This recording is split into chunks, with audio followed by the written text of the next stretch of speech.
그 다음 강연으로는 저희가 이제 사이와 비욘드, 한중 기술패권 문제와 한반도 경제 문제, 이게 첫 번째 발표, 두 번째 발표 다 연결되어 있는 주제시고, 오늘 이 발표를 해주실 연사 선생님은 금민 선생님이시고 한국 기본소득 네트워크의 국제위원장이십니다. 그리고 정치경제연구소 정치경제 대한연구소 소장이십니다. 그래서 혹시 대한연구소에 관심 있으시거나 하면 매주 수요일마다 아주 좋은 토크를 해요.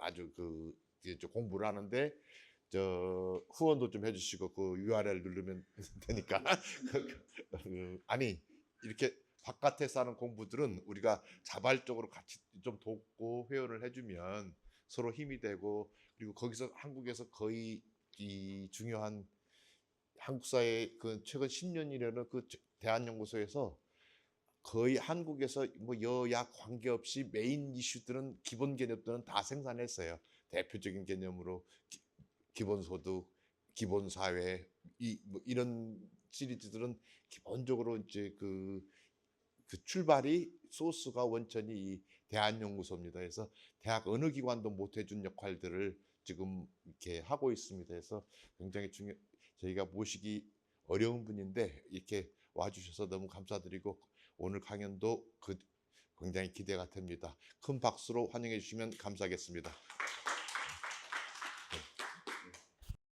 네, 반갑습니다. 오늘 그 주제는 미중 기술 패권 경쟁과 한국 경제고요.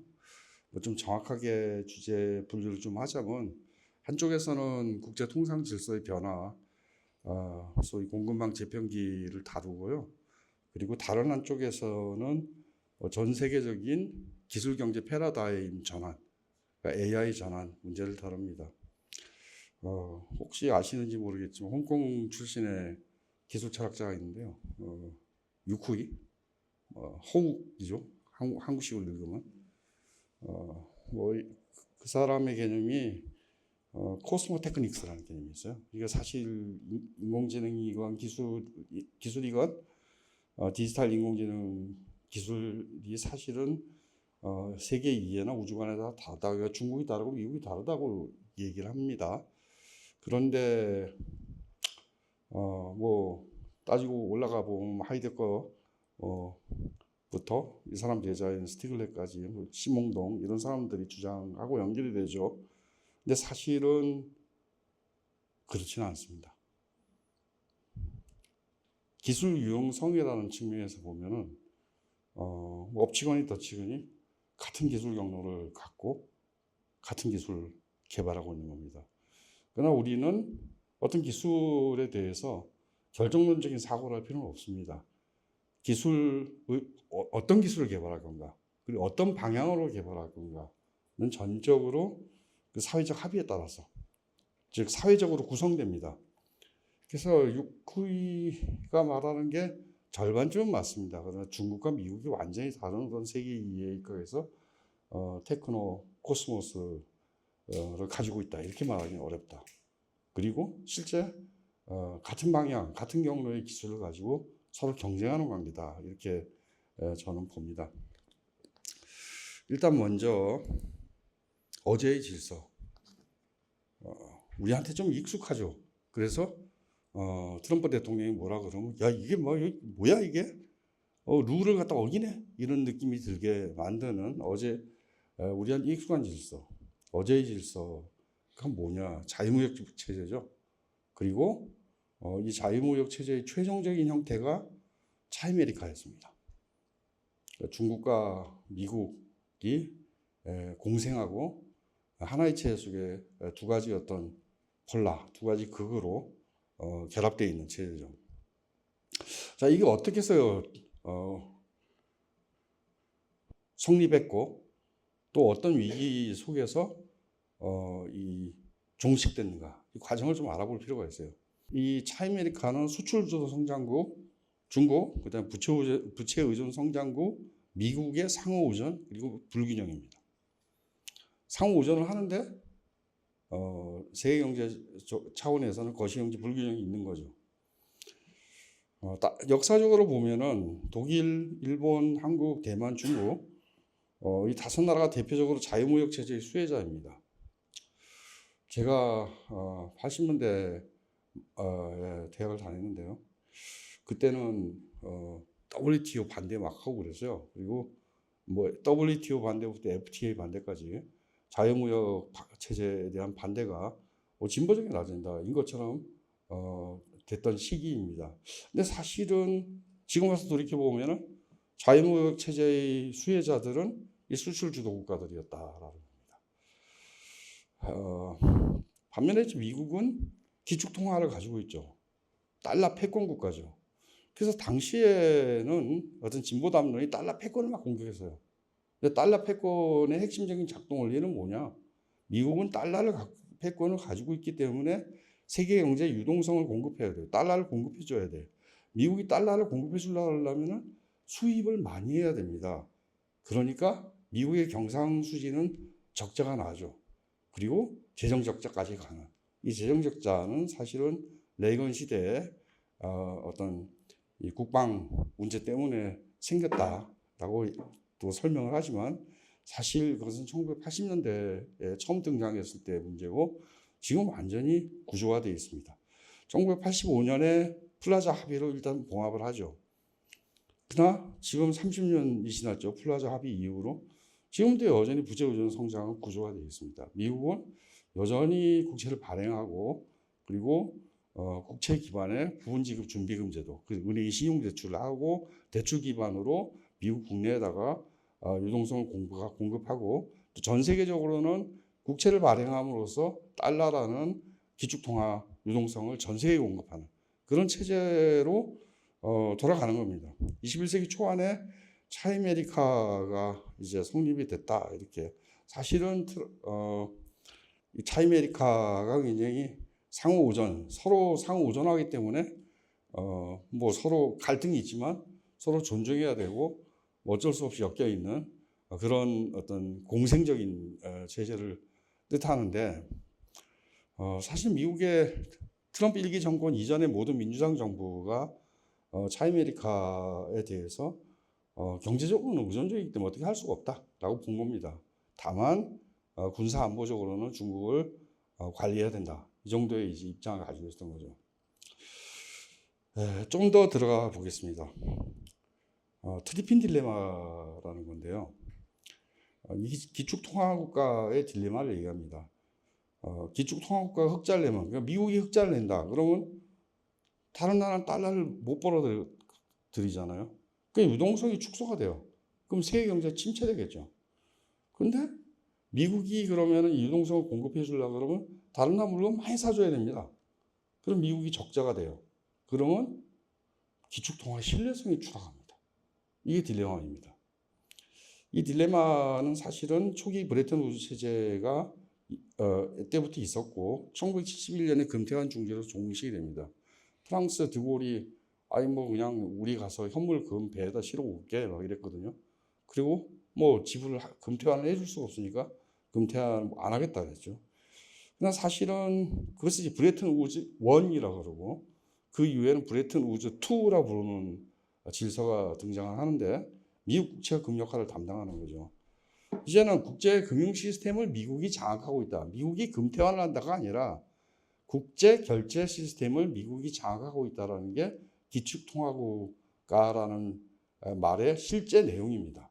달러 패권이라는 것은 뭐 다른 게 아니라 미국이 달러를 많이 갖고 있다. 당연하죠. 발행권자니까. 그런 문제가 아니라 국제 결제 시스템을 미국이 장악하고 있다. 미국의 GDP보다 훨씬 많이 국제 결제에서 달러가 유통이 된다. 이 시스템을 벗어나서는 뭘 할 수가 없다라는 거예요. 대표적으로 러시아의 외환 보유고는 어디에 있습니까?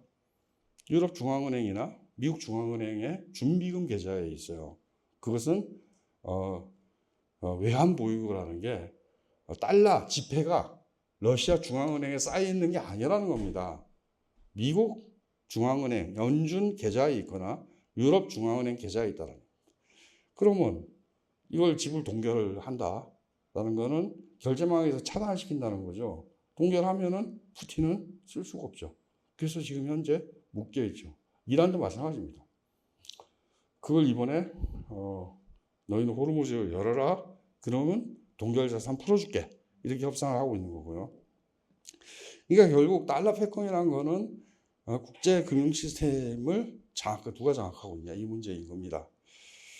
근데 여전히 옛날에는 금이 없어서 문제였는데 지금은 미국 국채의 장기 신뢰성 문제로 전이가 됩니다. 장기 10년물이 얼마인가 국채가 올라가고 떨어지고 이게 거시경제 변동성이 굉장히 중요한 역할을 하죠.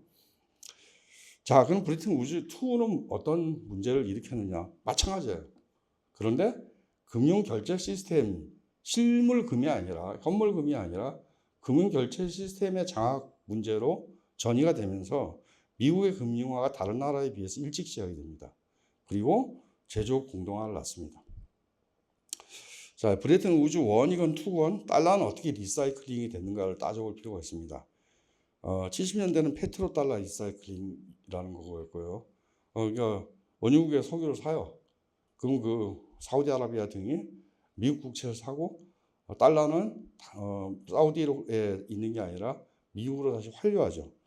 1990년 이후는 아시아 달러 리사이클링의 시대였고요. 아시아에서 수출을 많이 해서 달러를 벌어들이지만 미국 국채를 사기 때문에 여전히 달러는 월스트리트 레짐으로 환류합니다. 이런 식으로 이제 달러 리사이클링 체제가 수립이 됐습니다. 그런데 이 환류된 달러는 당연히 국채 매입에 들어갔고 제조업에 투자되지 않았죠. 이게 트럼피즘의 경제적 배경입니다. 그리고 트럼프가 너희들 직접 FDI 해라. 그리고 한국인의 외환 보유고 많잖아. 즉 국채를 많이 갖고 있다는 거예요. 근데 그거를 직접 투자해라. 국채는 안전자산이잖아요. 그런데 그러지 말고 미국 기업에 직접 투자해라. 그리고 우리가 소위 그 로케이션을 제공하니까 로케이션 렌트, 로케이션 지대를 떼겠다. 50% 우리가 가져갈게. 이렇게 나오는 겁니다. 훌륭한 사람입니다. 50%를 갖다가 자기 나라에서 산다고 떼가기로 했으면은 과거에 미국이 FDI 그 포린 디렉트 인베스트먼트 한참 많이 했을 때 그 50%씩 줬는가? 한국도 외자 유치 많이 했는데 그 외자 기업의 이익의 50%를 갖다가 미국이 미국 기업의 50% 뜯어갔는가? 하여튼 트럼프가 여러 가지 경제적인 혁신가인 것 같아요. 경제 패러다임 혁신가인 것 같습니다. 다만 이제 남는 문제는 국채를 갖고 있는 거나 한국 입장에서 어떤 특정 기업에 투자한 거나 마찬가지예요. 그래서 환율 변동에 직접적 영향을 끼치지 않습니다. 왜냐하면 달러는 국채를 갖고 있을 때는 미국 중앙은행 계좌가 있고요. 그걸 미국 안에서 원화로 교환되는 게 전혀 아니고요. 미국 안에서 특정 기업에 투자되는 거기 때문에 원화와 달러의 교환은 일어나지 않습니다. 다만 심리적 영향을 끼치겠죠. 안전자산을 갖고 있을 때 하고 이게 뭐 돈을 벌지 안 벌지도 모르는 어디다 투자하라. 이거는 좀 다르죠. 그래서 통과된 법을 보면은 국회에서 미국 투자에 관한 법, 상업적 합리성이라는 말이 들어있습니다. 상업적 합리성이 있는 데다가 투자를 해야 된다. 최소한 국채만큼 안전성은 없겠지만 뭐 망할 때다가 돈을 내라 그러면 우리는 할 수 없다. 이런 얘기겠죠. 결국은 미국 전체가 금융만 남고 제조업 공동화가 일어났습니다. 정확하게 보면 FDI 유출국이고요. 6조 8천억 달러. 그 최근에 보호무역과 투자 인센티브 바이든 행정부가 한 거죠. 뭐 투자하면 뭐 칩스법 에다가 뭐 IRA 뭐 이런 거 해가지고 한국 기업들도 특히 그 배터리 기업들 많이 들어갔죠. 보조금 준다고. 삼성 뭐 다 TSMC는 일찍 받았지만 삼성하고 하이닉스는 못 받았고요. 트럼프로 바뀌는 통에. 그래서 그때부터 늘기 시작했어요. 그리고 트럼프 정부가 와서 이제는 보조금 체제가 아니라 관세를 압박하죠. 야, 니네 100%할 거야. 니네 50% 해줄게. 25% 깎아줄 테니까 우리나라에다 돈 좀 투자해. 너 연준에 네가 가지고 있는 그 준비금 계좌에 미국 국채 많은데 말이야. 그거 미국 기업에서 투자해라. 이렇게 얘기하는 겁니다. 그래서 사실은 유입이 성장을 해가지고 5조 7천억이 됐어요. 그래도 1조 1천억 가량 미국은 바깥으로 많이 투자한 나라입니다. 금융적 경로에 성장을 했다 이렇게 볼 수 있습니다. 자, 이 어제의 질서에서 뭐 자유무역 체제를 중심으로 말씀을 드렸는데 물론 이건 통상 질서를 중심으로 제가 소수했기 때문입니다. 물론 굉장히 더 중요한 변화들도 있었죠. 예를 들어 축적 체제의 변화, 포드주의에서 포스트 포디즘으로 이행이라든지 생산해서 또는 90년대를 기점으로 하고 전 세계의 선진 경제가 전부 신자유주의로 넘어가고 금융 주도의 세계화로 넘어간다. 이런 것들이 다 함께 일어난 겁니다. 그러나 사실은 이 자유무역 체제는 50년대, 60년대 황금기 자본주의에도 마찬가지였고요. 그리고 신자유주의적인 자본주의에서도 마찬가지고 우리한테는 익숙한 패러다임인 거죠. 비교 우위론에 의해서 무역을 하고 그리고 전 세계 유동성은 세계화폐를 기축통화국이 미국이 공급한다. 미국 물건 많이 사준다. 이렇게 돌아가는 경제는 우리한테 매우 익숙한 어제의 질서였습니다. 근데 이 질서가 깨지기 시작합니다. 어떻게 해서 깨지는가 이게 중요한 건데요. 일단 아시아 후발 국가들을 볼 필요가 있어요. 국가주도 산업 정책의 성공입니다. 국가가 자원 배분에 적극 개입합니다. 한국은 주로 은행을 통해서 했는데 대만 같은 경우는 국가가 직접 투자하고 연구소를 기르고 연구소를 갖다가 스핀오프하는 이런 방식으로 했고요. 70년대 한국의 중화학공업, 대만의 IT 반도체, 70년대 말이죠. 이거는 사실은 비교 우위론, 상품 공간 이론의 궤도를 벗어난 고도의 전략적 투자였습니다. 그러니까 이게 다른 개발 국가의 개발 경제하고 궤를 달리했다라는 거예요. 굳이 예를 들자 그러면은 과거에 공산주의 국가에서 소련식 중화학공업에 전략 투자하고 그리고 경공업과 농업을 갖다 등한시한다든지 그런 식 사례들이 역사적 사례로 있는 거고 자본주의 국가에서는 예를 찾기 힘들죠. 근데 어쨌건 제2기가 더 중요한데 2015년부터 중국 정부가 중국은 사실 농업부터 시작해갖고 그 경공업 이런 식으로 차근차근 올라갔어요. 그런데 2015년부터 갑자기 중국 정부가 제조 2025 전략을 채택을 합니다. 그러니까 저가 제조업 이제 안 하겠다라는 거예요. 우리가 맨날 의류나 만들고 신발이나 만들고 그런 것만 한다는 줄 알아? 아니야. 핵심 기술 기반의 제조업으로 변화를 하겠다. 그니 여기서 가장 중요한 거는 반도체, AI 이런 거겠죠. 전체적으로 보면은 차이메리카의 등장으로 어떤 세력전이 그러니까 파워 트랜지션 시대가 개막이 됐다라고들 말을 합니다. 그리고 제조 2025를 통해 갖고 사실 첨단 기술과 글로벌 공급망을 중국이 장악하기 시작했고 미국은 강력한 경계심을 갖기 시작한 겁니다. 트럼프 1기가 이제 굉장히 큰 변곡점이고요. 화웨이 틱톡 제재를 했죠. 통상법 301호 관세 폭탄 보호주의가 개막이 됐고 사실 트럼프는 디카플링 하려고 했습니다. 탈동종 찢으려고 그랬어요. 공급망을 둘로. 근데 이거는 좀 어려웠죠. 왜냐하면 미국과 중국이 차이메리카를 한두 해 한 게 아니잖아요. 상당히 오랫동안 했기 때문에 어떤 갑자기 디커플링을 한다라는 게 미국 정부로도 할 수 있는 일이 아니었어요. 그래서 바이든 정부가 들어서면서 디리스킹으로 바뀝니다. 그러니까 이거는 공급망을 다변화하고 중국 의존도를 줄이고 그리고 어떤 핵심 안보 이슈를 정밀 지정해서 중국의 접근을 차단하고 정교하게 통제한다라는 거예요. 그래서 나온 게 이제 반도체법, 칩스, 그 다음에 인센티브 주는 거, 보조금 체제죠. 한국, 미국, 일본 당신들 여기 와서 투자해라 그러면 우리 보조금 줄게. 트럼프하고는 좀 다르죠.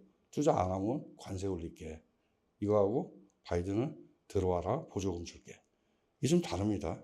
어쨌건 보조금과 가드레일 조항을 엮어갖고 FDI를 미국으로 유치하는 외국 직접 투자를 갖다가 직접 투자를 미국으로 유치를 했고 그리고 기본적으로 프렌드 쇼어링을 했어요. 치포 동맹. 뭐 한국은 들어가지 않았지만 어쨌건 치포 동맹을 했고 동맹 중심의 격리 구상을 했습니다. 여기까지는 아직까지 바이든이 생각할 때는 네덜란드 ASML부터 뭐 삼성, 뭐 하이닉스, TSMC, 뭐 미국의 엔비디아 그리고 미국의 빅테크 기업들까지가 전부 다 동맹 범주에 있는 거예요. 근데 트럼프 이긴 다르죠. 동맹 중심 격리가 아니죠. 동맹 중심으로 중국을 격리하는 게 아니라 미국 우선주의입니다. 즉 대만인한테 우리가 왜 퍼줘야 되냐? 아까 강연에서도 퍼주기 나왔는데 왜 한국한테 퍼줘야 돼? 이게 악랄한 국가들이네. 독일, 한국, 일본, 대만 이거 악랄한 국가들이야. 우리를 계속 뜯어먹고 살아온 국가들이야. 이렇게 생각하게 된 겁니다. 그리고 사실은 달러 패권을 포기하면 돼요, 미국이. 근데 그 달러 패권도 유지를 하면서 미국 우선주의를 하려고 그러니까 내부의 어떤 갈등, 딜레마 이런 게 있을 수밖에 없죠.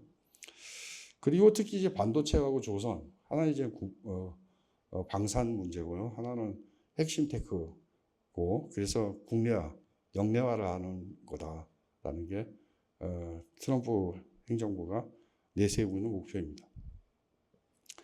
그러니까 큰 세력 전이가 일어나는 상황 속에서 미국이 이 세력 전이에 대해서 경계심을 가지고 있고 그리고 여기서 굉장히 중요한 문제가 된 게 단순한 통상 질서의 문제가 아니라 이제는 전 세계적인 기술경제 패러다임 시프트에서 미국과 중국의 패권, 기술 장악력 그리고 공급망 장악력을 둘러싼 경쟁이 시작이 됐다라고 말씀드릴 수 있을 것 같습니다. 자, 그러면 왜 하필 인공지능이냐? 여기저기서 싸울 수 있죠.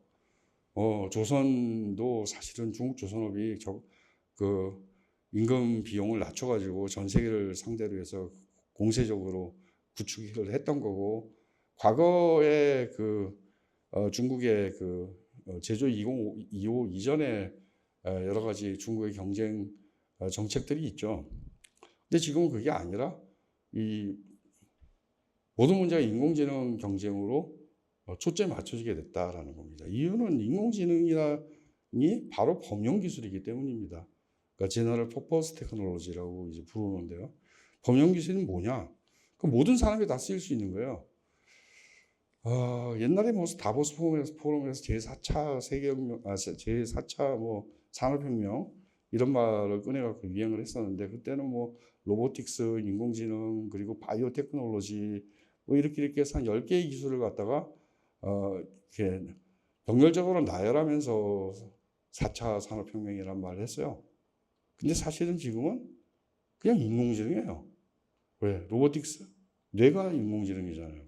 바이오 테크놀로지?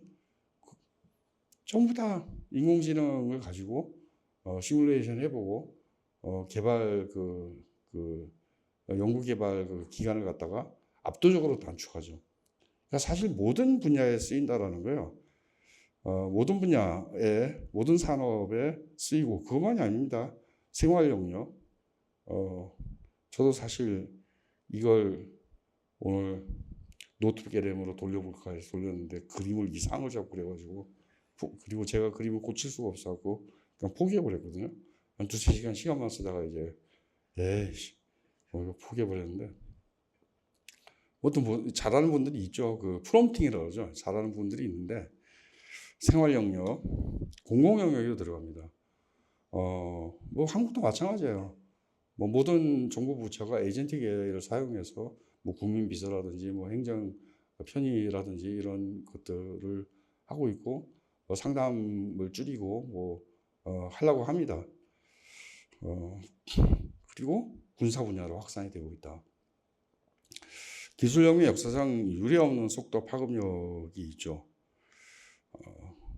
어쨌건 지금까지 인공지능의 기술 경로에 대해서 미중의 장단점을 좀 식별하기 위해서 기술 경로를 좀 간단하게 좀 요약해 볼 필요가 있을 것 같습니다. 뭐 이게 정확하게 얘기하면 굉장히 어려운 얘기가 되는데 아주 간단하게 얘기하면 쉬운 얘기입니다. 최초에는 데이터가 있었어요. 이때는 사실은 대단한 AI가 아니야. 이게 무슨 혁신이냐?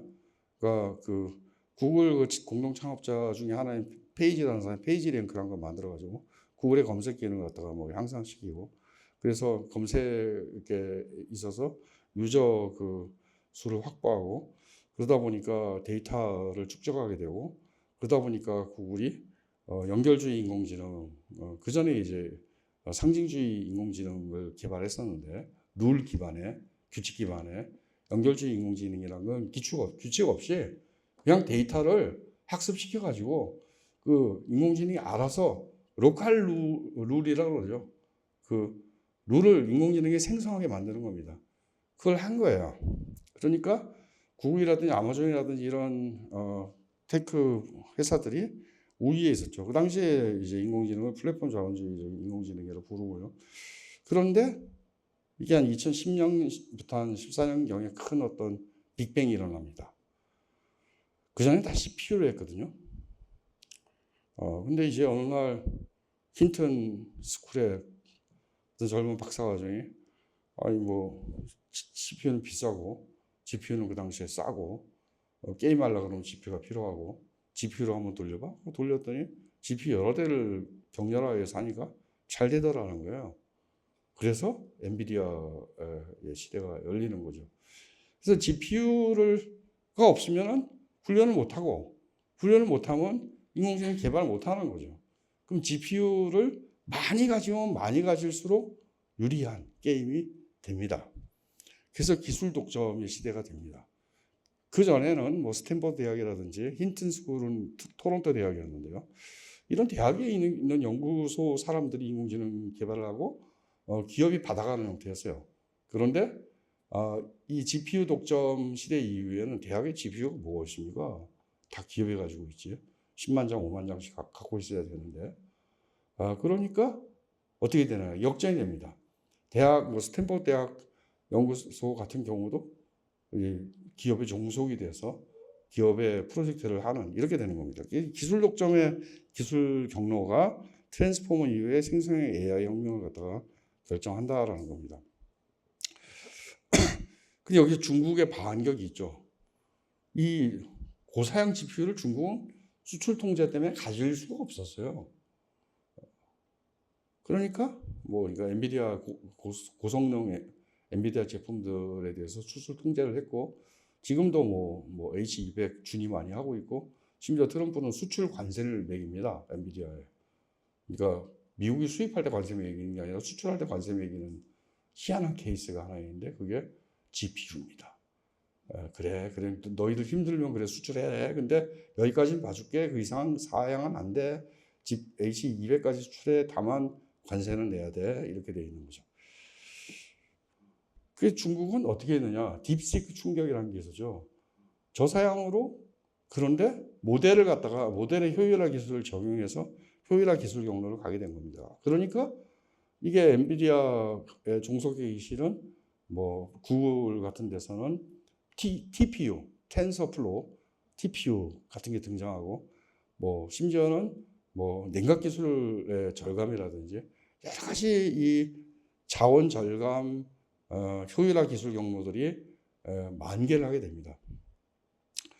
그래서 결과적으로 이제 자동화 기술 경로로 간다라는 게 핵심입니다. 에이전틱 AI, 미국의 경우에 뭐 IT 산업의 근로자들이 일자리 잃게 되고 IT 산업 자체가 어려워지죠. 뭐 사실 노트북 LM 하나 이거나 챗GPT 있으면 되지. 옛날에 쓰던 애플리케이션 다 구입할 필요 없잖아요. 다 해주는데.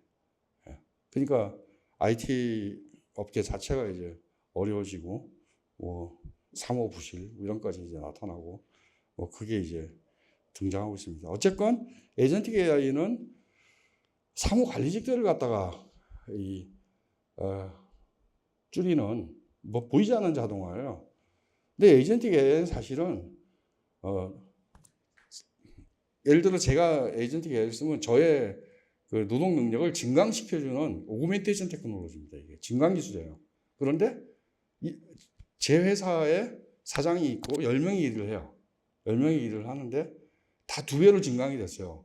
그러면 사장은 10명 계속 고용을 할까요? 5명만 고용하면 되지. 그래서 직무가 대체되지는 않습니다. 직무가 사라지진 않지만 총 고용량은 줄어듭니다. 피지컬 AI는 이건 좀 다르죠. 이건 통째로 직무가 사라질 수도 있는 겁니다. 물리적 인공지능. 이거 뭐 공장 라인 자체가 완전히 없어진다든지 뭐 로보틱스로 대체가 되는 휴머노이드 로봇으로 대체가 되는 그런 건데 지금 완전히 자동화 기술 경로로 들어갔다라는 겁니다. 중국은 사실은 데이터 문제에서 미국보다 훨씬 나았고요. 그래서 실제 최초의 중국의 그 생성형 AI 자체가 파라미터 숫자가 미국의 챗GPT 그 1.0, 2.0 버전보다 더 많았습니다. 데이터, 그래서 질 좋은 데이터가 많았다는 거죠. 그러나 이제 GPU 반도체 스택에서 밀렸고, 그런데 효율화 기술에서 따라잡으려고 그러고 있고, 자동화 기술에서는 제조 데이터를 가지고 있기 때문에 우위에 있다. 이렇게 볼 수 있습니다. 자, 그러니까 AI는 법령 기술이고 기술 결정력 전반을 결정합니다. 그러니까 사실은 미중의 그 파워 트랜지션과 관련된 대결은 내 장은 전부 AI와 관련된 게 되는 거죠. 그 다음에 또 이게 더 가속되는 이유가 있습니다. 이게 듀얼 유즈 AI라 그러는데 팔란티어 하고 그 안트로픽의 그 싸움. 안트로픽은 군사적 목적에 쓰지 말라 그러고 팔란티어는 안트로픽 기반으로 응용 모델을 만든 다음에 국방부에다 팔고요. 이러면서 이제 알려진 건데 사실은 AI는 군사용 혹은 민간용이라는 게 없습니다. 모든 민간용 AI는 군사용으로 다 쓸 수 있어요. 그리고 모든 군사용 AI는 민간용으로 쓸 수 있습니다. 팔란티어 사람들이 아니면 유럽의 그 공장 자동화 필요한데 우리 군수 기업으로만 자꾸 생각하고 우리 기술을 갖다 안 쓰려고 그러는지 모르겠다. 우리 온톨로지라는 중요한 어떤 개념을 가지고 있는데 이런 얘기 합니다. 즉 듀얼 유즈다. 그러니까 AI는 AI 경쟁이라는 건 단순히 경제 지정학 문제만이 아니라 전통적인 군사안보 문제하고도 직결이 되는 거죠. 자, 인공지능 공급망을 보면은 가치사슬이 에너지 플러스 반도체, 에너지가 있고 반도체가 있어야죠. 그 두 개를 갖다 낀 게 설치한 게 데이터 센터고 거기서 기반 모델을 훈련하고 학습하고 기반 모델이 데이터 센터에 있는 겁니다. 그리고 그 위에 응용 모델과 플랫폼이 있죠. 이 전 단계에서 중미는 경쟁 관계입니다. 자세히 따져보면 에너지 차원에서는 중국이 압도적으로 우위에 있습니다. 이건 사실 트럼프 때문입니다. 미국이 그러지 않았거든요. 발전 설비량이 3.9 테라와트고요. 미국이 2.8. 그러니까 콜롬비아 에너지 정치 연구소가 제창했던 개념이 있는데 전기국가라는 개념이 있어요. 일렉트로 스테이트. 그리고 페트로 스테이트. 일렉트로 스테이트를 두고 미국, 중국, EU가 경쟁을 했어요. 그런데 이게 트럼프가 등장하면서 미국은 페트로 스테이트로 바뀌어버리고 일렉트로 스테이트에서 경쟁의 어떤 열의에 처하게 되고 중국이 압도적으로 앞서 나갔다는 거죠. 뭐 태양광 패널부터 시작해갖고 배터리까지 전부 다 중국제입니다. 사실은 이 기반 기술들이. 그리고 유럽은 우크라이나 전쟁, 천연가스 문제 때문에 어정쩡한 위치에 처하게 되는. 사실상 전기국가의 모범은 중국이 되어버렸어요. 에너지 차원에서. 재생에너지 발전의 대폭 증가가 있었고요. 그래서 중국이 AI 기술 경쟁에서 패권을 가지고 있다라고 얘기하면은 바닥이 탄탄합니다. 에너지가 확고하게 있고요. 그러니까 에너지 주권을 확보하고 있고 두 번째는 히토류, 그러니까 소부장이 튼튼합니다. 이게 굉장히 중국의 힘인 거죠. 반도체에서 미국이 우위에 있는데 사실 뭐 인텔 때문에 우위에 있는 게 아니고 엔비디아라는 팹리스 기업과 칩4, 한국, 대만을 그러니까 동맹까지 포함을 하면 우위에 있는 겁니다. 중국은 소위 뭐 성수공정 반도체라고 번역하는 레거시 반도체 기반에서 효율화 기술 쪽으로 이제 갔고 심지어는 그 ASML의 그 노광 장비 없이도 수율을 높이는 그런 기술까지 개발하고 있다고 합니다. 그러니까 효율화, 낡은 장비를 어떻게 잘 쓰냐 이쪽으로 가고 있습니다. 기반 모델은 미국이 확고하게 우위에 있지만 중국 역시 뭐 딥시크가 있기 때문에 뭐 떨어진다고 얘기할 수 없다.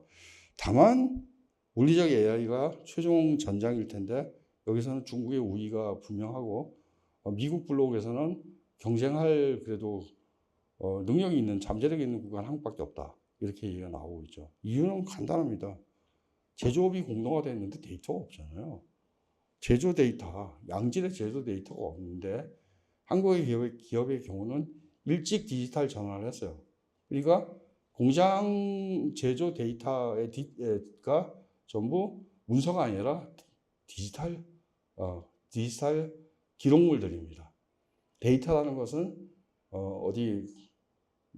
제가 안재원 교수님한테 말로 전하는 이런 정보 같은 게 아니라 서버에 기록되어 있는 디지털 기록물이에요. 데이터는. 네, 저렇게 기록이 돼야 됩니다. 근데 한국의 제조 데이터는 다 그런 디지털 기록물이고 제조 기록은 데이터인 거죠. 일본의 경우는 뭐 문서로 돼 있다고 해요.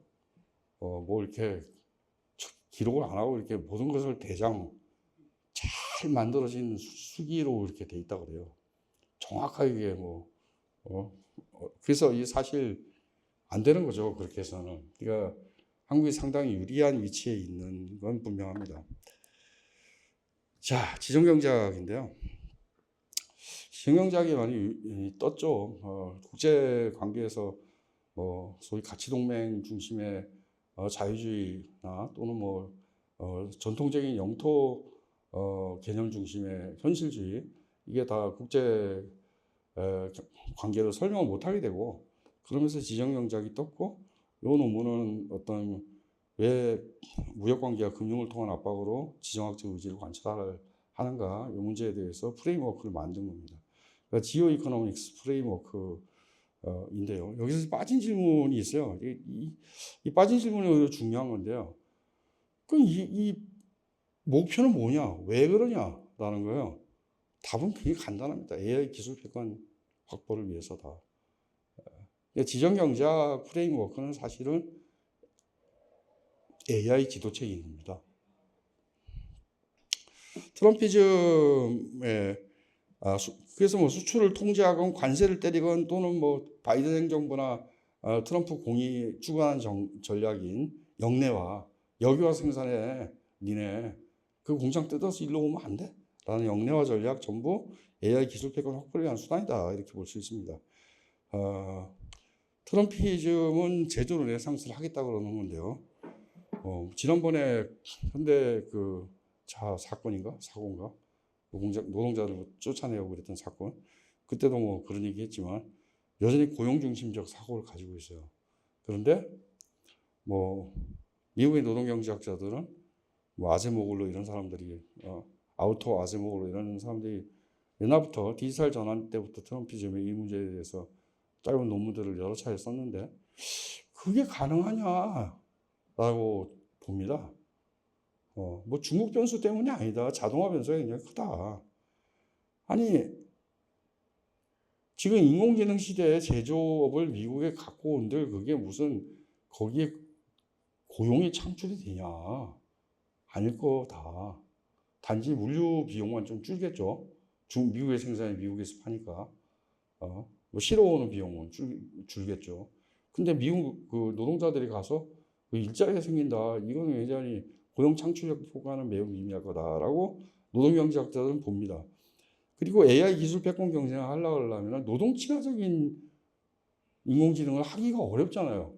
유럽의 길이 그거예요. 노동 친화적인 인공지능. 우리는 그냥 사회가 갈등하지 않고 좀 노동 친화적인 인공지능을 해야 되겠다. 우리는 시장이 크고 금융이 있으니까 이렇게 가다가 다른 나라가 어떻게 문제가 안 일어나고 빨리 가속적으로 진화하면은 늦게 한 번에 가면 된다. 그러니까 후발 추격 국가 모델을 그냥 선택한 거예요.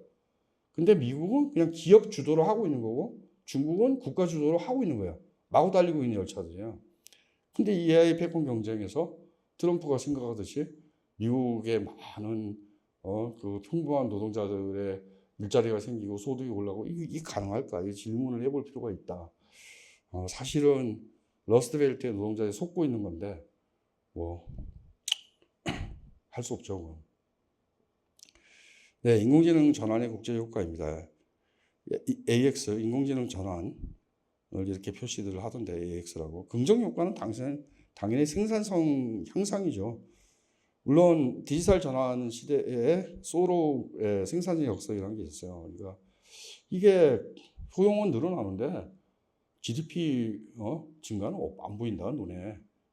근데 이것도 디지털 전환 후반기에 가면은, 그러니까 80년대 말 90년 초반부터 가면은 이게 해소가 됩니다. 아마 인공지능 전환에서도 피지컬 AI까지 가면, 제조 AI까지 가면은 비슷한 양상을 보일 거다. 그러니까 공장 자동화를 한 기업하고 그렇지 못한 기업의 생산성 격차는 완전히 뭐 하늘과 땅이 될 거다라는 거죠. 근데 부정적 효과를 무시 못합니다. 부의 격차, 자산, 소득 불평등의 격화, 노동시장 이중화. 이미 신자유주의 때 노동시장 이중화됐죠. 대표적으로 미국이에요. 한국은 좀 덜한 편, 좀 느리게 진행된 편인데 미국은 이미 뭐 90년대에 U자형 곡선이라는 게 있었죠. 이렇게. 그러니까 저임금 비숙련, 그 다음에 숙련 고임금 노동자만 있고 중간 숙련이 없어지는. 근데 사실은 인공지능 시대가 되면 이게 거의 L자형 곡선이 됩니다. 저임금 비숙련 노동자만 있어요. 고임금 고숙련 노동자도 없어요. 그리고 뭐 숫자가 확실히 주는 거죠. 신규 고용에 한해서. 그렇다고 합니다. 그래서 노동시장 이중화도 나타나고 그럽니다. 근데 AI는 기본적으로 뭐 소로 식으로 보면 자본 심화 기술이에요. 자본 생산성을 높이는 자본 심화 기술이고 결국은 생산성 향상을 자본이 다 가지고 가는 게 돼 있는 겁니다. 이게 승자 독식 경제인 거고 특히 GPU 독점의 기술 경로를 따라가게 되면서 승자 독식 경제가 되는 거고요. 그러니까 사회 내부에 문제를 일으키는 거죠. 이 문제 해결하지 못하면 AI 전환을 빨리 할 수도 없어요. 오히려 중국은 뭐 권위주의 국가니까 막 갈 수 있는지 모르겠지만 미국은 벌써 데이터 센터 건립 반대 운동 이런 거 일어나고 있잖아요. 미국은 오히려 삐걱거릴 수가 있습니다. 이 AI 인공지능 기술 경쟁에서 사회적인 비용이 미국이 더 커서 중국보다는 확실히 더 크다고 생각합니다. 미국이 그 전환이 속도가 더딜 수가 있다. 저는 그렇게 생각합니다. 근데 이 내부 격차 문제만이 아니라 전 세계적으로도 작년 IMF 그 보고서를 보면은 기술 선도국가 후발국 국가의 생산력 격차가 어마어마하게 증대될 거다. 사실은 뭐 아시아형 그 후발국가 취역자 모델이 가능했던 게 자유무역 체제잖아요. 그러니까 뭐 한국이나 대만이나 일본 같은 모델이 가능했던 건데 이 세계 2차 대전 이후에. 근데 지금은 불가능해지는 거죠. AI 후발국가는 계속 더 엄청나게 더 못살게 되는 겁니다. 상대적인 관점에서 보면. 상대 비교를 하자면. 그리고 미중의 세력 전이 문제 자체가 AI 기술 비권이 결정하게 될 거다라는. 그래서 여기는 이 인공지능 기술 경쟁이야말로 자유주의냐와 뭐 자유무역, 그다음에 일방주의, 다자주의 충돌 지점이고, 제 생각에는 AI 경쟁과 함께 보호주의에서 자유무역 체제로 되돌아갈 가능성은 사라졌다. 그러니까 사실 트럼피즘에 대해서 저 미친 사람이고 언젠가 금방 정상화될 거야 이렇게 생각하는 사람들이 많은데 물론 뭐 13번이나 외국에 대해서 뭐 침략을 덴마크에 대해서 그랬죠.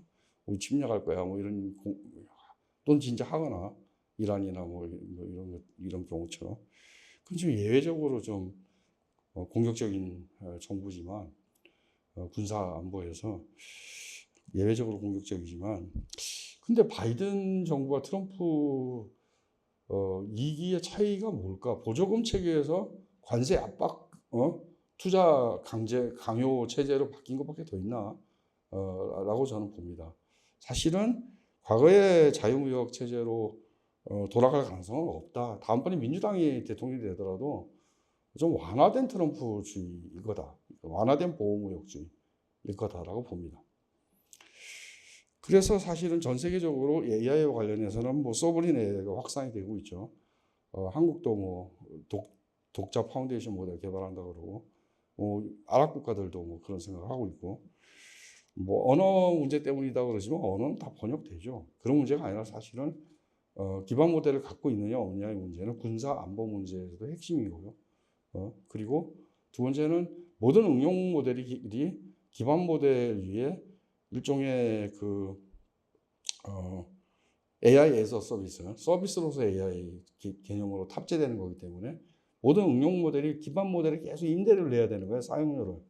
그래서 기반 모델을 독자적으로 가지고 있느냐 없느냐라는 게 AI 그 생태계에서 굉장히 중요한 어떤 이 네트워크 권력이 됩니다. 그래서 소브레인 AI가 확산이 된다 그럴 때 뭐 일종의 다자주의가 가능할 수도 있는데, 뭐 유럽, 프랑스 중심의 AI라든지 아랍, 그다음에 한국, 뭐 일본, 대만 이런 나라들의 규칙 제정자는 누구인가라는 문제가 남는다라는 거죠. 지금까지 규칙 제정 문제는 사실은 한쪽은 중국이고 한쪽은 미국의 빅테크가 사실 우리가 챗GPT나 뭐 노트북 LLM을 사용함으로써 시장 지배력을 통해 규칙을 제정하는 거죠. 근데 만약에 이렇게 다양한 AI들이 생긴다라고 했을 때, 그럴 때 규칙 문제가 남는다라는 말씀을 드리고 싶습니다. 자, 한국 경제로 넘어가겠습니다. 한국 경제는 완중국 딜레마에 처해 있고요. 우크라이나가 군사안보 전통적인 영토국가 영토적 완충국가 실패 사례라고 봅니다. 전쟁이 안 날 수도 있었는데 결국은 전쟁이 났고 실패했다. 근데 한국 경제도 지정경제학적 완충국가 실패 사례가 될 우려가 있다라고 생각합니다. 그리고 디카플링의 경우에 비용을 가장 많이 지불할 거다. 이유는 뭐 분명하죠. 대중국 수출 비중이 감소했어요. 그리고 미국 좀 늘어났어요. 그리고 대중국 무역 흑자에서 적자로 돌아섰죠. 그런데 이 중국에서 수입 안 하면 되는 문제가 아닙니다. 이게 굉장히 중요한 공급망 의존 문제를 갖고 있다는 거예요. 뭐 배터리 핵심 자원들, 리튬, 코발트, 그다음에 레거시 반도체도 저사양 반도체는 다 수입하고 있고요. 뭐 모든 그 전자제품을 삼성과 하이닉스만 쓰는 게 아닙니다. 그다음에 전력 부품, 그다음에 뭐 사실 뭐 태양광이라든지 뭐 등등 재생에너지, 뭐 제조 기초 소재, 이게 사실 80, 90%가 다 중국한테 의존하고 있어요. 소위 그 산업의 중간재들. 어쨌건 단계적인 어떡하냐, 공급망 다변화, 그리고 또 내부화가 필요한데 갑자기 어느 날 그럼 우리 중국이랑 아무것도 안 할래, 이건 불가능하다. 그러니까 사실은 이 완충 국가일 수밖에 없는 거예요, 중국과 미국 사이에서. 대미 경제 관계는 상호 우선적이죠. 그런데 미국은 계속 공급망 내부화를 위해서 니네 직접 투자 늘려라라는 거를 바이든 정부도 그랬고 트럼프 2도 그렇고 트럼프 2기도 그렇고 강요하고 있는 겁니다. 그 다음에 군사 안보적 의존이 있죠. 뭐 자주 국방 뭐 이런 얘기하지만 사실은 군사 안보적인 의존이 굉장히 지금까지 있기 때문에 상당히 제한적인 협상력만을 가지고 있는 거다라는 거죠. 어쨌건 반도체 부분에서는 전략적 노드를 가지고 있고 미중에 대해 대체 불가능한 지위를 가지고 있는데, 장비 설계 부분은 미국과 네덜란드, 설계는 미국, 장비는 ASML에 의존하고 있는 체제고, 그 다음에 결국은 뭐 에너지 소구장, 독파모, 물리적 인공지능에서 독자적인 기술 입지 구축이 반드시 필요하다. 안 그러면 완충국가 딜레마 속에서 어마어마하게 많은 비용을 계속 지불해야 되는 거죠. 끌려다니면서. 미중 관계의 전망은 저는 그렇게 봅니다. 이건 뭐 어쨌건 둘이 깨질 수는 없다. 그런데 제한적 협력, 그다음 공급망 분리가 동시 지속되는 복합적 구조일 거다라고 봅니다. 그리고 어쨌건 첨단 반도체 AI 히토류 전략 공급망에서는 경쟁적인 어떤 분리가 좀 심화될 가능성이 크다라는 거고, 이유는 이 사람들은 사실 미중 경쟁을 협상력을 증폭시키는 어떤 완충제로 사용해요. 이게 대국이에요. 이러니까 사실 뭐 에너지에서는 인도도 그래요. 그 정도 나라면 그렇게 할 수 있어요. 그리고 글로벌 사우스는 어떤 실용주의를 가지고 있어요. 근데 이게 한국은 아무것도 없이 그렇게 하긴 또 힘들어요. 뭔가 패가 있어야 돼요. 좀 협상력을 높이려고 하려면 가지고 있는 트럼프, 으뜸배라고 그러죠. 가지고 있는 으뜸배가 있어야 돼요. 미국은 대통령이 트럼프네, 그러고 보니까. 네. 그 다음에 이제 최소 비용 전략입니다. 어쨌건 비용을 적게 치르는 게 가장 중요하다. 안 치를 수는 없다라는 거예요. 현재로서는. 그러면 가급적이면 어느 편에 줄 서지 말아라. 줄 서면 비용 많이 치르게 된다. 어느 한쪽에 편입하면 최대 비용이 발생하기 때문에 줄 서지 말고 영역별, 산업별로 분리 전략을 가지고 대응한다. 그런데 이건 사실 이중 표준 비용은 부담할 수밖에 없습니다. 이게 최소 비용입니다. 예를 들어 중국 수출하는 반도체 따로, 미국 수출하는 반도체 따로 이렇게 가는 거죠. 근데 사실은 그것은 한국의 기술 표준이 2개가 되는 겁니다. 그만큼 비용이 되는 거예요. 근데 그렇게 하는 게 최소 비용이라는 거예요. 어디다가 한쪽으로 가서는 그냥 아무것도 못하고 몰린다. 어마어마한 비용을 치르게 된다는 겁니다. 그리고 제 생각에는 완충 위치 그 자체가 문제가 아니라고 생각합니다. 얼마나 전략적, 기술적 자율성을 획득할 수 있는가가 관건이라고 봅니다. 그래서 어쨌건 이 독자적 기술 입지를 가지기 위해서 바이든 행정부 또는 EU처럼 산업적인 내상사가 필요하고 현재 이재명 정부는 적어도 국가 주도성이 강화되는 방향으로 가고 있죠. 근데 전체적으로 이번 정부만이 아니라 차기 정부까지 그리고 그 다음 정부까지 추격자 모델이 아니라 선도자 모델로 전환해야만 된다라는 겁니다. 그렇지 않으면 어마어마한 비용을 치르게 될 거다. 그러니까 반도체 세계 3강이라고 그렇게 얘기를 하잖아요. 근데 반도체 3강이라는 거는 사실은 AI 전환의 세계 경제 속에서는 세계 3위의 기술국가, 그 경제 규모는 작을 수밖에 없지만 인구가 얼마 안 되니까 를 뜻하는 건데 그게 안 되면 30위 바깥으로 떨어지게 되는 수준이다라는 겁니다. 비용을 유달리 많이 치르는 나라다라는 거예요. 동남아나 브라질 이런 나라들이 치를 수 있는 치러야 되는 비용보다 훨씬 많이 치르게 된다. 일본하고 대만하고도 비교를 해볼 필요가 있는데 제가 여기서는 쓰질 않았는데요. 일본, 대만은 대중 의존도가 한국보다 적습니다. 그리고 훨씬 더 미국에 의존적입니다. 그래서 사실은 우리보다 비용을 적게 치르는 거예요. 그러니까 디카플링에 대한 비용은 적게 치르고 있다. 근데 한국은 이미 많이 치렀고 앞으로 또 많이 치를 수가 있습니다. 그래서 어쨌건 양쪽에 대해서 협상력을 가지려면 독자적인 기술 입지를 구축을 해야 되고 산업 정책을 제대로 해야 된다는 겁니다. 두 번째는 규칙 제정자가 되어야 된다는 건데요. 기술 표준을 보유를 하고 지금까지 후발국이란 선도국가가 규칙 표준, 기술 표준을 정하면은 그 표준대로 하는 거예요. 단지 비용 절감 경쟁에 뛰어들어 가지고 추격하는 거죠. 그런 모델이었어요. 근데 선도적으로 기술 표준을 정하는 국가가 돼야 된다라는 거고요.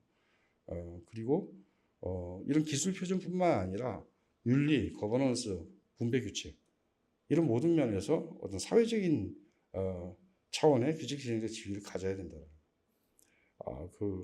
AI 윤리 얘기하면서 어디 미국 무슨 연구소가 이런 걸 했고 이 정도 우리도 해야 되겠네 이런 게 아니라 그 윤리 준칙이 잘 작동하기 위해서는 한국식 어떤 거버넌스가 필요하다 이런 논리로 이어진다든지 또는 미국에서는 주로 빅테크 기업들이 새로운 어떤 분배 원리들을 얘기를 하고 있죠.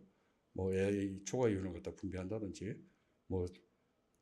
오픈 AI가 얼마 전에 오픈 AI 분배 제안서를 내가지고 뉴스에 많이 나왔는데 그런데 사실 미국에서 빅테크들이 그런 얘기를 하는 거는 일종의 폴리티컬 코렉트니스 같아요. 그게 될 리가 없고요. 그냥 걱정스러운 거죠. 앞으로 미국의 인공지능 전환이 엄청난 사회적인 충돌과 갈등 속에서 지연될까 봐 걱정스러운 거죠. 그래서 이런저런 어떤 그 해결 해법을 갖다가 제안해 보는 수준이라고 봅니다. 근데 이 부분에서도 한국이 좀 선도적으로 할 수 있는 거다. 작은 국가이기 때문에. 미국처럼 큰 국가가 아니고 작은 국가고 압축적으로 뭔가 바뀌는 국가이기 때문에 해볼 만한 여지가 있다고 생각합니다.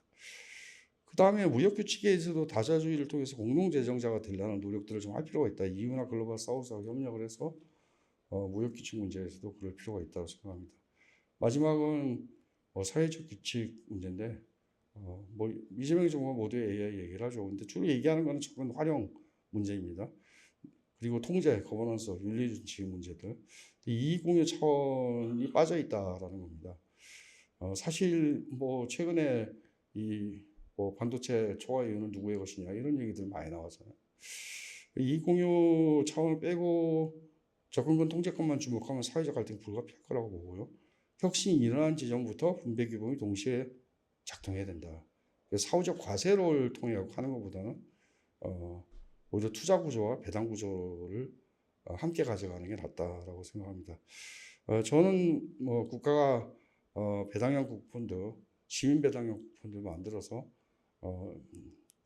이 혁신 산업에 투자를 하고 그리고 소유권은 국가가 갖고 있지만 수익은 시민 전체가 공유하는 또는 일부는 그 청년 실업이라든지 이 전환기금, AX 전환기금 또는 뭐 여러 가지 사회적 약자에 대한 기금들 이렇게 쓸 수도 있다. 물론 후자의 경우에는 조세 재정을 통해 가지고 해결하는 게 낫지만 필요하다면 그렇게도 쓸 수 있는 거 아닌가라고 생각합니다. 어쨌건 투자 구조와 배당 구조의 일치라는 거는 어쨌건 국가 주도성이 좀 필요한 상황이기 때문에 국가가 투자한 수익에 대해서 시민 배당이라는 원리를 갖다 도입하는 게 옳지 않느냐라는 제안입니다. 이게 사회 교훈이 될 수 있지 않을까라고 좀 생각해 봅니다. 시간이 없어서 좀 더 자세하게 말씀드릴 수도 있었을 텐데 공유기금과 시민 배당에 대해서 이 정도로 뭐 짧게 그 설계의 원칙들에 대해서만 잠깐 말씀드렸습니다. 감사합니다. 글쎄 오늘 AI를 둘러싼 기술 패권, 이 기술 패권만 아니라 앞으로 이제 미래 사회를 움직이는 그런 거에 대해서 이제 말씀을 해서 잘 공부가 됐는데 최근에 뭐 이와 관련해서 한국 사회에서 좀 일어난 게 삼성 노조 사건이잖아요. 근데 이번에 그 삼성 노조의 그 노사쟁의 문제가 그 전통적인 어떤 노사를 뛰어넘는 그리고 이번에 어떻게 문제를 접근하느냐에 따라서 앞으로 이런 어떤 한국 사회의 어떤 분배 문제 그거를 좀 더 발전적으로 이렇게 할 수 있었을 것 같은데 너무 그냥 노사 간의 그 나눠먹기식으로 이렇게 끝난 것 같아서 좀 뭔가 앞으로 과제를 너무 많이 남긴 것 같아서 이 부분에 대해서 지금 우리가 어떻게 이거를 이제 이게 계속 나오잖아요. 그러니까 지금 뭐 카톡 아니 저기 다음이 한다고 그랬는데 저는 다음의 문제하고는 삼성은 틀린 것 같아요. 확실하게 틀린 것 같아서 이런 어떤 삼성의 문제는 우리 한국뿐만 아니라 세계적으로도 그 AI나 이런 어떤 그 기업들이 앞으로 어떻게 그 사회적으로 이런 성과라든가 이익을 분배하고 공유할 것이냐의 문제점을 던져주는 것 같은데 이 부분과 관련해서 또 혹시 고민한 부분이 계셨으면 또 말씀을 좀 들었으면 좋겠습니다.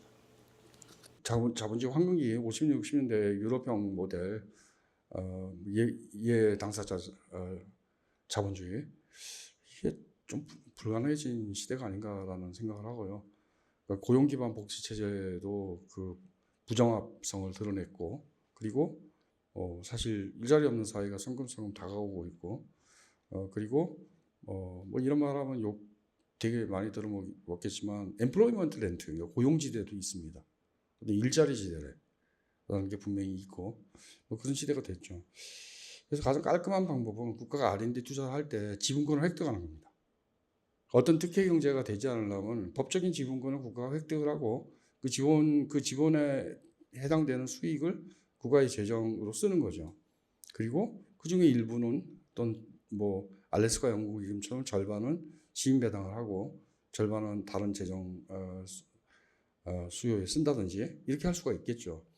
근데 삼성 기업이 사실은 그동안 이제 발전하는데 여러 위기도 있고 그랬죠. 그런데 뭐 공동체의 뭐 자본이다, 공동체의 기업이다가 말할 수 있을 정도로 지원이 있었던 건 사실입니다. 그런데 그 지원에 대한 어떤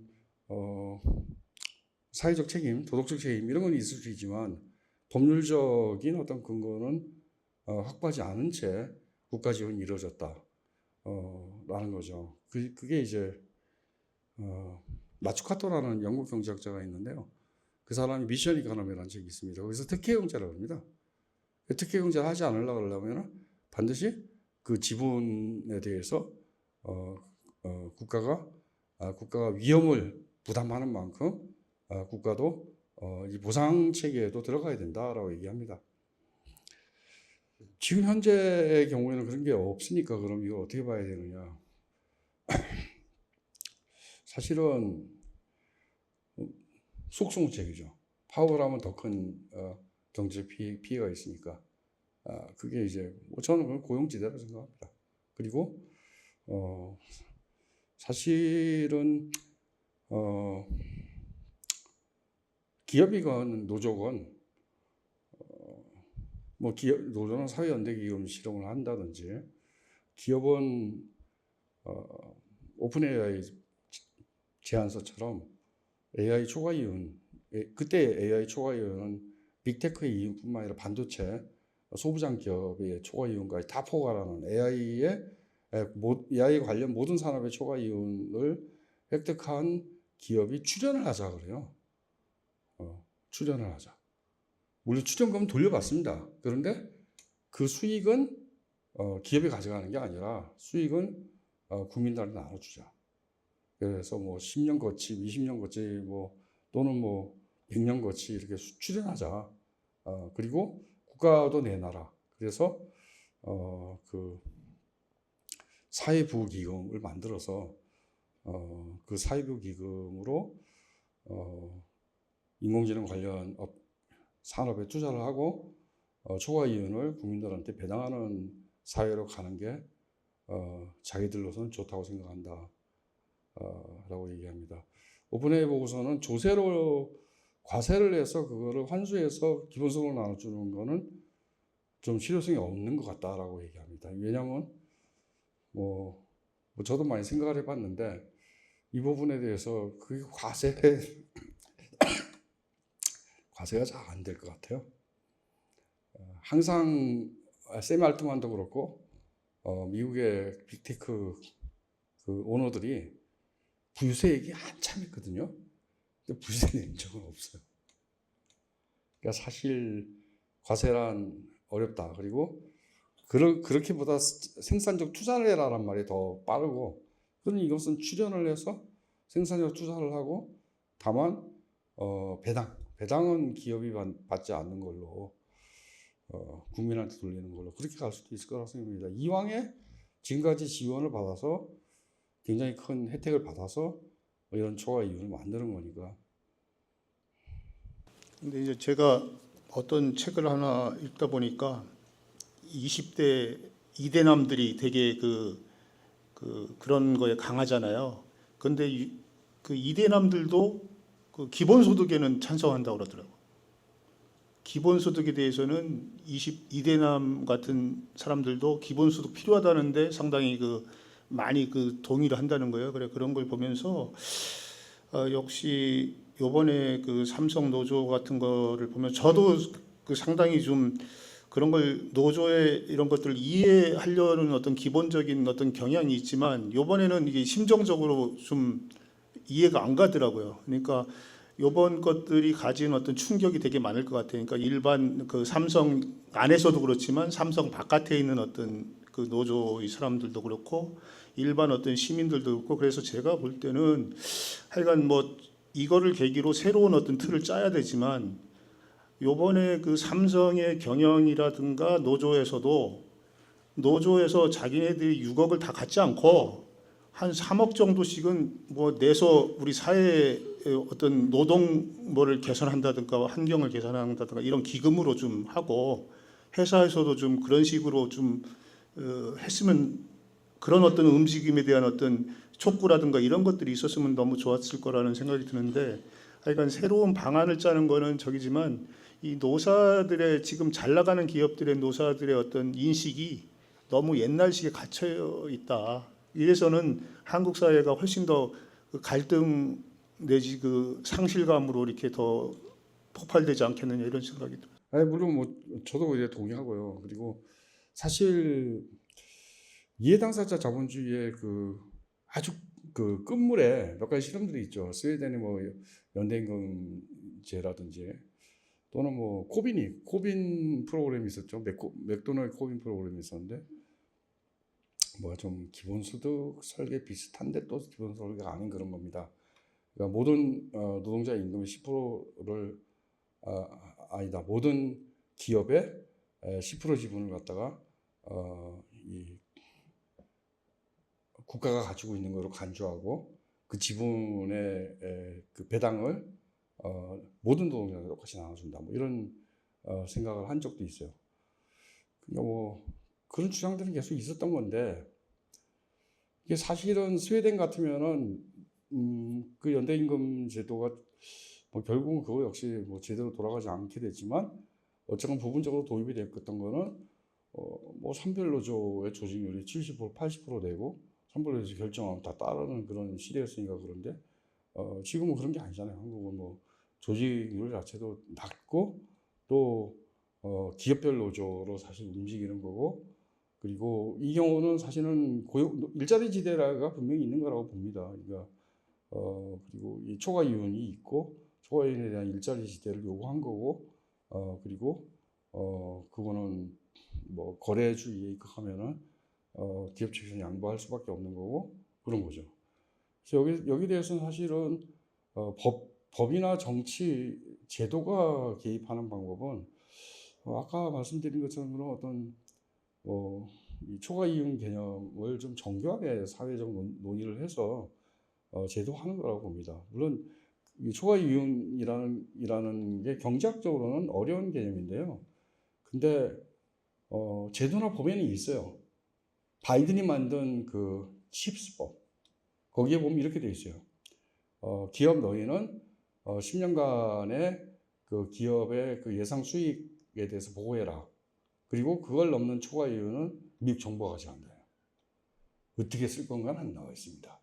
그때 한국 기업들이 활짝 놀랐거든요. 뭐?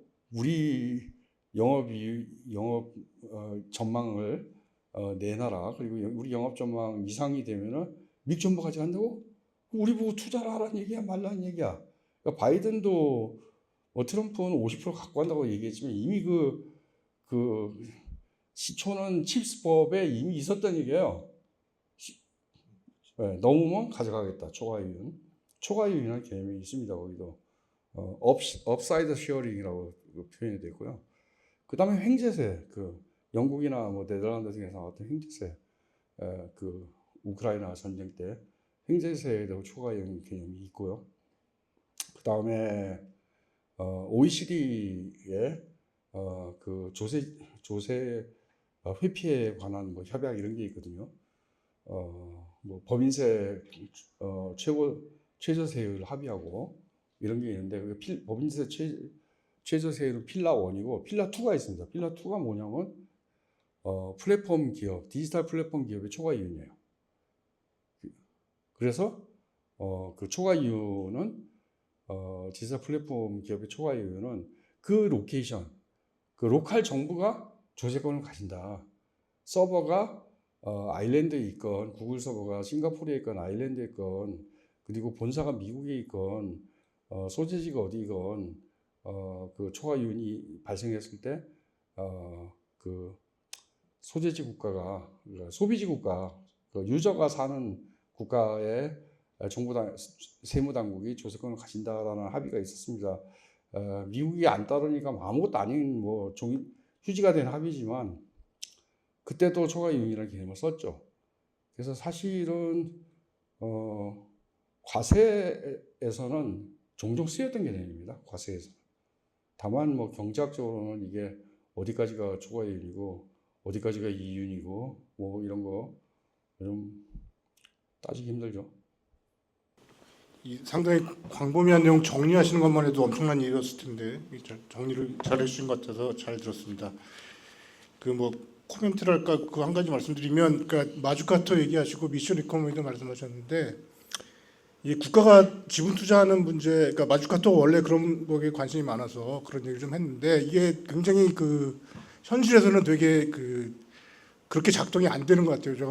제가 확인한 건 아니지만 전문가한테 들은 얘기는 트럼프가 인텔의 상무부를 통해서 뭐 인텔 지분을 인수했다고 그러더라고요. 그러니까 뭐 그런 의사결정권은 없는 지분이긴 하지만 어쨌든 그런 식으로 이게 이상하게 풀리는 경우가 발생해서 그런 문제는 한번 말씀드리고 싶고요. 이제 두 가지 정도, 하나는 이제 마크 카니가 어쨌든 뭐 중견국 얘기를 좀 하지 않았습니까? 저희는 워낙에 이제 미국하고 중국의 시장이 엮여 있어서 어렵겠습니다만, 그 부분에 대해서 어떤 가능성이 좀 있을지 생각해 보시겠으면 좀 나눠주셨으면 좋을 것 같고요.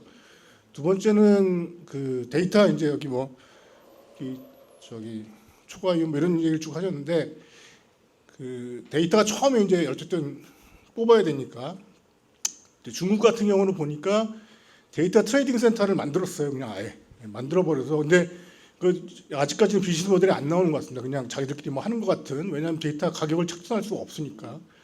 그런 어쨌든 그냥 밀어붙여서 시장으로 맡기는 걸로 가는 것 같고, 그다음에 영국이라는 데서는 데이터 트러스트에서 그 데이터를 중간에 공공기관이 이렇게 매니지하는 인터미디어를 만드는 작업을 하고 있거든요. 거기서 아직 뭐 비즈니스 모델이 딱히 나오는 것 같지는 않습니다만, 어쨌든 뭐 일반 시민들도 자기 데이터를 내면 나중에 거기서 이득이 생기면 받을 수 있는 그런 시스템으로 이제 가고 있어서, 그거는 어떻게 저는 뭐 데이터 트러스트로 가는 것도 괜찮을 거라는 생각이 드는데 어떤 생각이 가지신지 궁금합니다. 그게 이제 사실 인공지능 기술 경로 첫 번째가 데이터 추출의 기술 경로라고 제가 말씀드렸던 건데, 연결식 인공지능의 출발점이 데이터고요. 근데 그때 나왔던 사회 대안들이 뭐 데이터 디비전드, 데이터 배당 이런 것들이었어요.